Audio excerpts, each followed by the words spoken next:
You and I talk about the equity markets a lot, but how fragile is this rally to you now? There does seem to have been something of a shift in sentiment towards the positive this year. I mean, these record highs obviously haven't happened overnight. We had the initial fillip in the first trading day of January after the US fiscal cliff was averted. But on the basis that obviously corporate earnings remain strong, which actually means that on a historic basis the market isn't overvalued at this stage. Obviously we've got the QE punch bowl, which the Fed will not remove until such time as the US economy can stand on its own 2 feet. And of course, overarching all that, I think investors are coming round to the realisation that the negative real returns they're getting on cash, they need to look at other asset classes for some kind of yield, let alone the potential for capital appreciation. And equities seem to be the asset class of choice at the moment. We're looking for, what, 160,000 added on the non-farm payrolls. If we don't get that, could it hit equities hard? Well, as with anything, you're absolutely right, Axel, of course.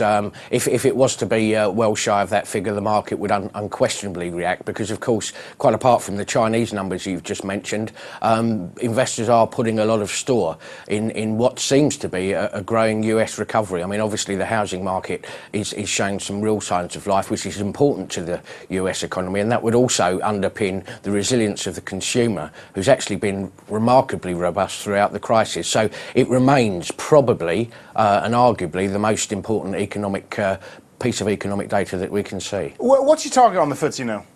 We haven't got a target as such. We continue to say to keep the bottom up approach, but certainly in the year to date we've already seen a 9% rise in the FTSE 100, and that's quite apart from the dividend income you can get on top of that. So, but how far can the bottom up approach push the index?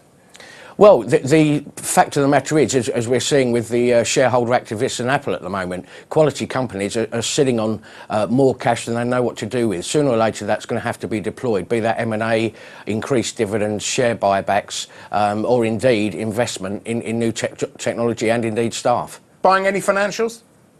Financials, well, interestingly, already, as you might expect, there are already calls that maybe Aviva had a share price reaction yesterday which was overdone.